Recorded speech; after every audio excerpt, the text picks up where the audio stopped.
2027 drama, tension in ADC as northern stakeholders panic over Obidient's push for Peter Obi. What was supposed to be the quiet rebuilding of a viable opposition platform ahead of 2027 is beginning to show early signs of strain.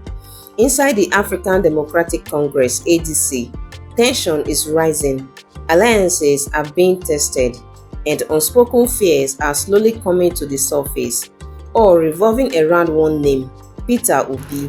According to reports, cracks have started appearing within the party following the migration of some members of the Obidient Movement from the Labour Party into the ADC. While their entry was initially welcomed as a boost to the party's national visibility, the tone of engagement has since changed. What many ADC leaders expected to be collaboration is now being interpreted by some stakeholders as pressure, and that pressure is making part of the party uncomfortable. Here is the demand that changed the mood. At the heart of the issue is the insistence by many Obedients that Peter Obi must emerge as the ADC's presidential candidate in 2027. Their argument is straightforward and emotionally charged. Nigeria, they say, should respect informal power rotation, allowing the South to complete 8 years in office before power returns to the North. To Obi's supporters, this is not just politics, it is fairness. They argue that anything short of zoning the presidency to the South would amount to repeating the same imbalance Nigerians have long complained about. But inside the ADC, especially among northern stakeholders, this position has triggered unease. What some party leaders are hearing is not persuasion, but entitlement. And in Nigerian politics, entitlement is one of the fastest ways to fracture a coalition. Multiple reports indicate that some northern leaders within the ADC have started developing cold feet, not necessarily because they oppose Peter Obi as a person, but because they fear that the manner in which his candidacy is being pushed could damage the party's fragile unity. A senior party figure quoted anonymously captured the mood succinctly. According to him, while the party is not officially divided, many leaders are worried that the aggressive posture of competing camps, especially the Obi and Atiku blocs, may derail ADC's chances in 2027 before the race even begins. His words were telling. Some of us are treading the path of caution. That caution speaks volumes. It reflects a party trying to grow beyond regional politics, yet struggling to manage strong personalities and passionate followings. Although ADC leaders insist there is no formal division, it is becoming increasingly clear that two gravitational forces are forming within the party. One around Peter Obi and the other around former Vice President Atiku Abubakar. Supporters of both men are mobilizing narratives, staking moral claims, and quietly drawing battle lines. For a party that is still positioning itself as a serious national alternative, this early polarization is risky. To some northern stakeholders, the fear is simple.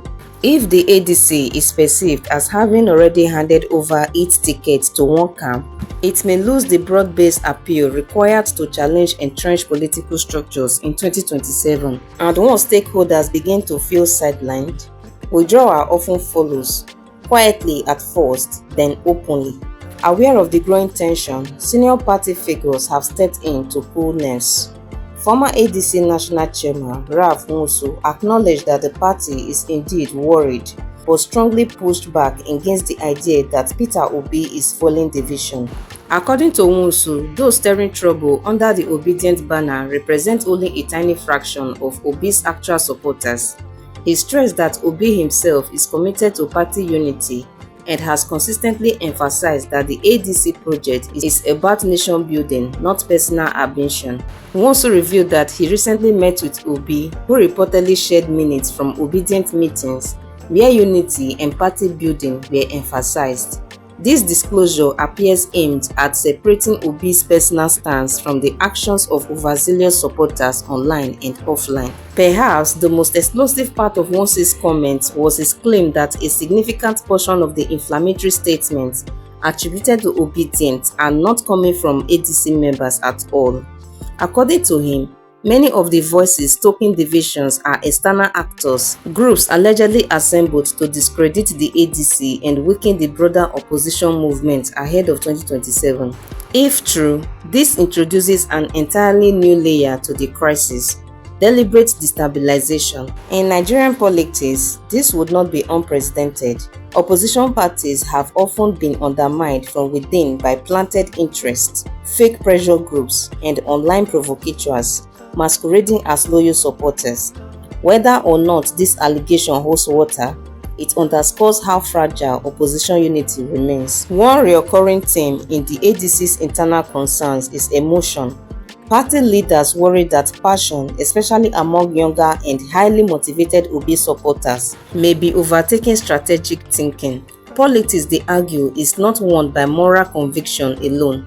It requires coalition building, patience, negotiation, and sometimes uncomfortable compromises. The fear is that insisting on outcomes too early, before primaries, alliances, or consensus, could alienate critical blocs whose support will be needed in a national contest. For a party like the ADC, which is still consolidating its structure, such alienation could be fatal. The ADC's current dilemma reflects a broader problem facing Nigeria's opposition: how to balance popular movement with institutional discipline. Peter Obi remains one of the popular political figures in the country, especially among youths. That popularity is a powerful asset, but within party politics, assets must be managed carefully. If not, they can become liabilities. Northern stakeholders pulling back even slightly sends a warning signal. It suggests that unless the party finds a way to manage expectations, reduce rhetoric, and allow internal processes to breathe, today's enthusiasm could turn into tomorrow's fragmentation. For now, ADC leaders insist there is no division, only concern. But concern is often the stage of crisis. How the party navigates the coming months, especially the build-up to its primaries, will determine whether it emerges stronger or more divided. One thing is clear: the battle for 2027 is not just between parties, it is also within them. And for the ADC, the real test may not be winning elections, but surviving the politics of ambition, loyalty, and power long enough to contest them. Then another thing is, can the Obidient movement sustain its momentum without fracturing the platform it hopes to use? And if internal cracks continue to widen, who ultimately benefits from a divided opposition? These are questions Nigerians cannot afford to ignore. So my people, what's your take on this ADC drama? Should Peter Obi be given the ticket outright? Or should the party allow an open contest? Drop your thoughts in the comments. It's just Angle.